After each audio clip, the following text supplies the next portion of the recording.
Bisnis Coach Shop, Because you grow. Berjumpa lagi di kesempatan kali ini, di kesempatan dalam bedah buku. Pada sesi kali ini kita akan membahas buku mengenai bagaimana mencari kawan dan mempengaruhi orang lain.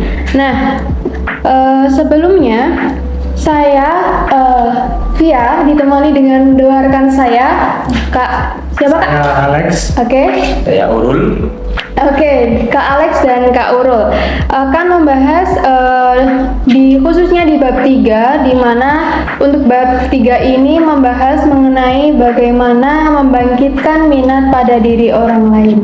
Nah, di bab 3 ini mungkin bisa Kak Alex atau Kak Urul jelaskan apa sih pelajaran yang bisa diambil gitu dari bab 3 ini. Oke, di bab 3. Kalau di bab 3 ini kan kita udah baca benar-benar banyak banget gimana intisari buat mempengaruhi orang. Bahkan di cerita awalnya pun itu diceritakan bagaimana seorang Perdana Menteri bisa terkenal sampai sekarang, dan hal yang membedakan antara Perdana Menteri tersebut dengan yang lainnya itu apa.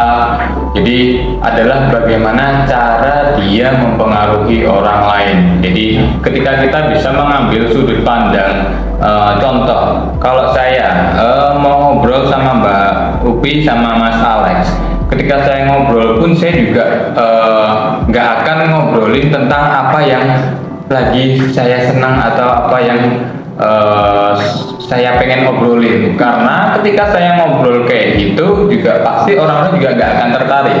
Jadi ini rumus simple. Ketika kita contoh di masa SMA kayak gitu ya, ada orang yang pinter tapi komunikasinya kurang, komunikasi dengan orang lain kurang. Ada juga orang yang mungkin biasa-biasa aja tapi selalu punya banyak teman, ya kan? Teman-teman juga di sini sering lihat, dan itu ketika orang yang pintar tapi kurang dalam berkomunikasi dengan orang yang mungkin biasa aja tapi dia bisa menempatkan diri, karena orang kalau banyak teman itu rata-rata dia itu adalah orang yang bisa menempatkan dirinya di dalam komunitas tersebut atau di satu perkumpulan pertemanan tersebut. Nah, orang yang punya banyak teman pasti akan lebih gampang diingat atau lebih diingat dibandingkan orang yang mungkin pintar tapi jarang komunikasi juga. Karena ketika dia pintar kan buat dirinya dia sendiri juga, tapi kalau dia pintar buat komunikasi juga dia pasti bermanfaat atau orang tuh senang ngobrol sama dia dan orang pasti ingat. Itu sih, jadi kurang lebih di bab 3 itu gimana kita, kalau dari saya ya, sebelum mungkin diceritain dari kisah-kisah yang dari ceritain di bab 3, itu intinya adalah gimana kita bisa menempatkan diri kita dan bisa mereframe atau mengganti kata-kata yang tidak menimbulkan perselisihan, ya nggak sih? Iya. Di orang biasanya tahu bahwa pekerjaannya tidak akan bisa berjalan kalau belum ada setoran dari ini. Tapi kita biasanya berkomunikasi ya marah-marah bawaannya. Mas Alex, Mbak Upi, mana laporannya? Saya nggak bisa bikin laporan juga kalau nggak ada laporan di kamu. Nah, sama kayak gitu lah. Ketika kita berkomunikasi atau bisa mereframe hal-hal tersebut, kita juga pasti akan lebih mudah dan tidak menimbulkan satu perselisihan. Contohnya kalau sama Mbak Upi sama Mas Alex di tanggal 28 contohnya waktu gajian, loh kok gajinya belum turun ya? Nah, kita bisa juga sampaikan, aduh maaf gajinya belum turun soalnya ini laporannya juga belum selesai karena saya juga belum dapat laporan dari kamu, jadi mungkin kita nggak bisa cair karena laporan ini belum selesai. Ya, jadi nggak yang langsung ngomong bahwa kamu gimana sih kerjanya, kamu udah selesai belum, capek kalau kayak gitu, nguras energi. Jadi itu aja sih kalau dari saya. Kalau ditanyain sama Mbak Upi ya, apa sih intisari dari bab 3, kurang lebih yang tadi saya ceritakan. Oke. Berarti kalau dari Kak Urul tadi via ambil kesimpulan itu kita juga harus bisa mengambil sudut pandang dari orang lain ya Kak ya. Tidak melulu dari apa yang hanya pikiran kita, tapi kita juga harus melihat dari orang lain juga gitu. Oke. Oke, kalau dari Kak Alex mungkin? Kalau dari saya mungkin ada satu hal yang saya garis bawahi di bab ini, itu bagaimana cara kita mempengaruhi orang lain. Itu ada dua cara, itu tentang berbicara apa yang mereka inginkan. Oke. Setelah itu kita katakan kepada mereka bagaimana cara mendapatkannya. Itu sih. Oke, mungkin kalau dari Kak Alex nih, ada nggak sih kayak contoh realnya di kehidupan nyata untuk yang Kalau dari saya ya, mungkin tadi dari kawan yang menempatkan diri dari sudut orang lain itu kan kerjaan saya kan copywriter, jadi saya menulis judul atau deskripsi itu saya tidak memikirkan diri saya sendiri, tapi saya memikirkan customer yang ingin mencari produk itu. Jadi saya memikirkan kalau misalnya customer ingin mencari produk ini, mungkin keywordnya tuh yang mau dimasukkan apa, atau deskripsinya yang mungkin customer perlu deskripsi tentang keunggulan produk tersebut atau apa, seperti itu sih. Jadi saya menempatkan diri saya sebagai customer, bukan sebagai copywriter, seperti itu. Itu ya, kalau bahasa gaulnya itu POV. Ya, point of view-nya customer, seperti itu. Oke. Itu tadi kan udah dijelaskan nih dari Kak Alex mengenai real life-nya. Nah, Ya. kalau dari bukunya ada nggak sih Kak ceritanya iya. gitu? Kalau dari bukunya ini ada 2 cerita ya Kak. Oke. Mungkin yang Boleh cerita di-spill, dulu. Kak, gimana? Itu bagaimana cara menggerakkan seorang anak untuk tidak merokok. Oke. Jadi ada satu bapak atau ibu di sini, dia ingin memberi ceramah kepada anaknya supaya berhenti merokok. Jadi caranya itu dia dengan tidak memarahi, tapi menunjukkan pada mereka bahwa merokok itu bisa merusak masa depan mereka, dan mungkin mereka mempunyai hobi yang seperti olahragawan, tidak bisa mengikuti tim basket atau tim olahraga atau memenangkan lari 100 meter seperti itu. Jadi merokok bisa mengganggu kesehatan dan olahraganya mereka, seperti itu. Oke, berarti dengan memberikan contoh juga ya Kak ya, Ya. gitu. Jadi tidak dengan memarahi, Marah-marah. tapi dengan memberitahu merokok itu bisa menggagalkan apa yang ingin mereka capai, seperti itu. Oke, nah mungkin dari Kak Urul atau Kak Alex mau ada yang ditambahi terkait kisah dari buku Bagaimana Mencari Kawan dan Mempengaruhi Orang Lain, khususnya di bab 3 ini, mungkin ada lagi? Kalau dari saya itu tentang bagaimana bapak itu mau mengajak anaknya untuk masuk ke taman kanak-kanak ya. Jadi anaknya Oke. itu tidak mau masuk ke taman kanak-kanak karena dipikirnya itu membosankan. Jadi bapaknya itu membuat kayak apa ya, bisa dibilang daftar kegiatan yang menarik yang dilakukan di taman kanak-kanak. Setelah itu dia mengundang seluruh keluarganya kecuali anaknya itu yang ingin masuk ke taman kanak-kanak. Terus mereka melakukan hal-hal yang sudah dibuat daftar dari bapaknya itu. Oke. Setelah itu anak yang ingin masuk ke taman kanak-kanak melihat mereka melakukan Kasihkan itu, gitu ya, ya, Kak? mereka kasihkan melakukan daftar yang dibuat bapaknya itu. Lalu itu dia merasa ingin bergabung tapi tidak diperbolehkan sama bapaknya. Oke. Nah setelah itu bapaknya berkata kepada dia, jika kamu ingin masuk ke taman kanak-kanak, jika kamu ingin melakukan kegiatan yang ada di daftar Ya. itu, kamu harus masuk ke taman kanak-kanak. Wah.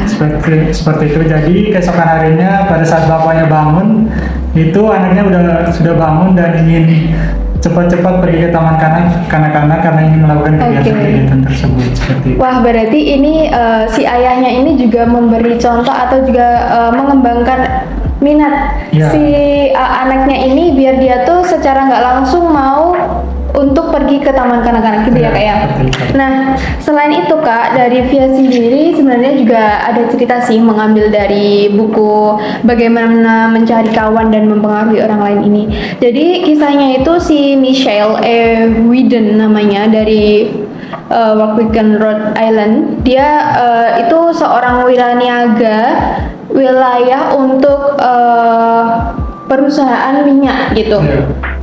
Nah si Mike lah, Michael dipanggil Mike, Ya. sering dipanggil Mike. Nah si Mike ini ingin jadi wiraniaga nomor 1 di distriknya. Nah tapi itu ada kendala, di mana salah satu orang yang menjaga perusahaannya itu, usahanya itu, dia tuh karena orangnya udah tua ya, jadi dia itu nggak menjaga kebersihan stasiunnya lah namanya gitu untuk usahanya itu.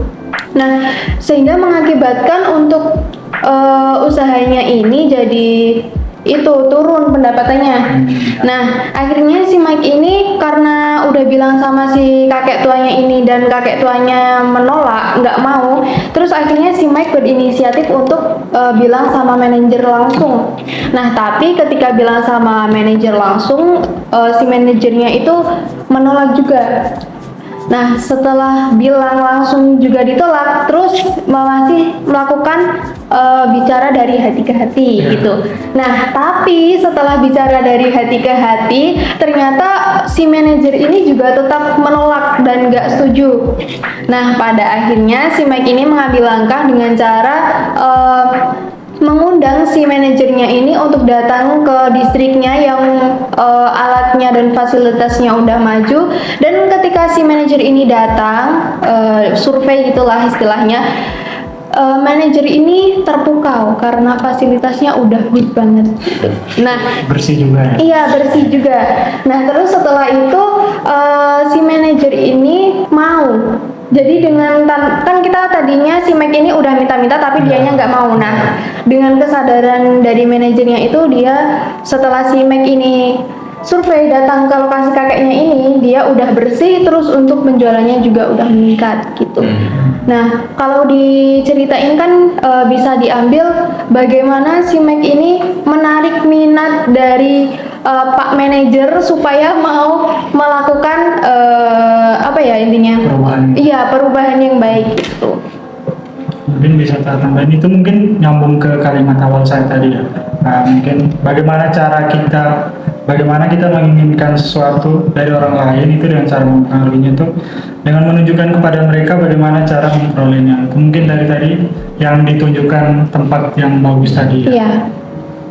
Gitu. Sama juga sih, jadi semua contoh yang udah kita ceritain tadi juga sebenarnya udah kelihatan benang merahnya. Mau ada kisah yang orang sewa satu tempat dan dinaikkan sampai 300% kalau nggak salah, Iya, kemudian 300%. hanya dengan dia berdiskusi dia hanya dinaikkan 50%. Itu juga sebenarnya sama. Jadi ketika kita bisa mempengaruhi orang lain, semuanya serasa nggak ada yang nggak mungkin. Dan yaitu di sini juga di awal bab ini, bentar, daripada salah ngomong saya bacakan, itu sudah disampaikan bahwa dia yang mampu melakukan akan memiliki seluruh dunia bersamanya, sedangkan dia yang tidak bisa akan berjalan dalam jalan yang sepi. Jadi kalau teman-teman atau kita semua nih bisa ngelakuin teknik-teknik ini, gimana cara untuk mempengaruhi orang, udah percaya deh, kamu mau jadi apa aja juga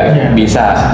As basic ketika kita contoh mau kerja nih ya, kerja ketika kita bukan seorang spesialis, kita hanya membutuhkan soft skill yang bagus. Seorang generalis apapun itu, contoh Kak Via sekarang kerja sebagai apa, Kak Alex sebagai apa, teknik atau spesialis itu bisa dipelajari ya. Yang terpenting adalah bagaimana kita ya bisa mempengaruhi. Tahu nggak sih, seorang manajer itu nggak perlu punya basic skill yang mumpuni. Jadi biasanya kalau hiring manager ya, dia nggak lihat skill dasarnya, dia bisa contoh listrik atau dia bisa mesin, nggak, tapi yang utamanya adalah gimana dia mengkoordinir dan mempengaruhi orang lain. Yes, jadi makanya kenapa kayak ya seorang presiden, kepala negara atau perdana menteri itu dipilih ya yang bisa memprovokasi, mempengaruhi, mengajak orang lain. Itu sih yang tadi disampaikan di kata-kata awal kalau menurut saya sih. Jadi kunci banget di bab 3 ini, teman-teman harus baca. Kalau memang mungkin kurang jelas dari yang kita sampaikan, bisa langsung baca aja di bukunya Bagaimana Mencari Kawan dan Mempengaruhi Orang Lain. Cukup. Oke, mungkin quotes ya terakhir dari Kak Urul ini bisa jadi penutup kita dalam acara bedah buku kita pada kali ini.